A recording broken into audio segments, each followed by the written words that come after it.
Hello everyone, આજે હું લઈને આવી છું તમારા માટે ગ્રીન ભાજી. હવે આપણે શરૂઆત કરીએ પાલકની પ્યુરી, બાફેલા વટાણા, બાફેલા બટેટા, લીલી ડુંગળી, કેપ્સિકમ, લસણ ચોપ કરેલું, પાઉંભાજી મસાલો, ગરમ મસાલો, મરચું, હિંગ, ધાણા જીરું, આદુ મરચાંની પેસ્ટ, મરચી, ડુંગળીનો પાછળનો લીલો ભાગ અને આપણે ગાર્નિશ કરવા માટે ધાણાનો ઉપયોગ કરશું. હવે આપણે વઘાર કરવા માટે થોડું તેલ, એમાં થોડું હિંગ નાખી ડુંગળીનો થોડો વઘાર કરશું.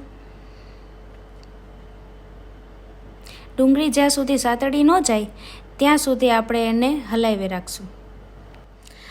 હવે આપણી ડુંગળી સતળાઈ ગઈ છે. હવે આપણે એમાં કેપ્સિકમ નાખીએ. હવે આપણી ડુંગળી અને કેપ્સિકમ ચડી ગયા છે. હવે એમાં આપણે મરચી અને આદુ મરચાંની પેસ્ટ સતળાવા દેશું. આપણે બધું ચડી ગયું છે. હવે આપણે એમાં ડુંગળીનો પાછળનો ભાગ નાખશું. હવે આપણે બધું જ ચડી ગયું છે. હવે એમાં આપણે ચોપ્ડ કરેલા લસણ નાખશું, થોડા, જ્યાં સુધી સતળાઈ ન જાય ત્યાં સુધી. હવે આપણું લસણ ને બધું ચડી ગયું છે. હવે એમાં આપણે વટાણા નાખી દઈશું. હવે આપણે વટાણાને મેશ કરી દઈશું.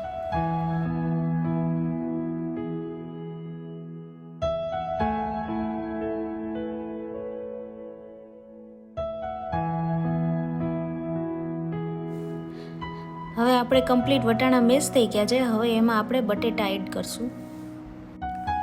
હવે બટેટા નાખીને એમાં થોડું પાણી નાખશું કે આપણે જે મેશ કરી શકીએ.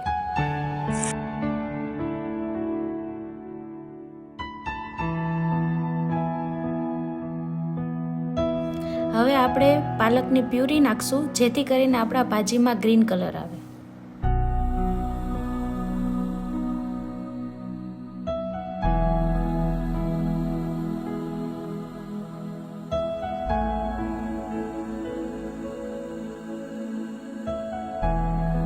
હવે પાલકની પ્યુરી આપણે એડ થઈ ગઈ છે. હવે પછી આપણે થોડું પાલકનું પાણી નાખશું.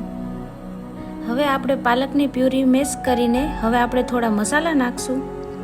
મેં મસાલા પાણીમાં નાખીને નાખ્યા છે, કારણ કે ફટાફટ મેશ થઈ જાય.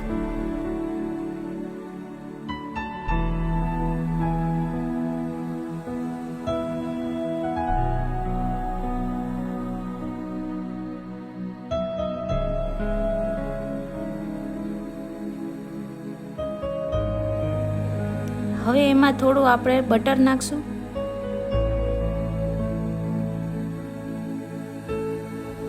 હવે સ્વાદ અનુસાર થોડું મીઠું અને લીંબુ. પછી આપણે એને થોડી વાર ચડવા દેશું.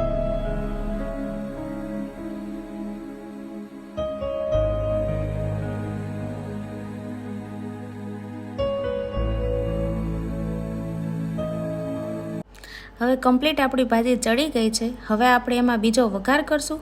બીજા વઘારમાં આપણે થોડું માખણ અને થોડું તેલ નાખ્યું છે, માખણ બળી ન જાય એના માટે. હવે એમાં થોડું આપણે ચોપ કરેલું લસણ નાખીશું અને થોડું મરચું. હવે આપણે વઘારમાં થોડું મરચું અથવા તો મરચાંની પેસ્ટ નાખીશું અને એમાં મેં પાઉંભાજીનો મસાલો નાખ્યો છે, જેથી એમાં સ્વાદ સારો આવે.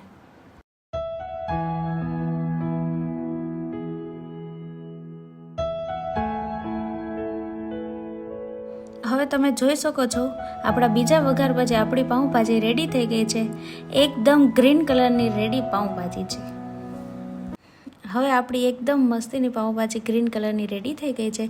Please like and subscribe. Thank you for watching.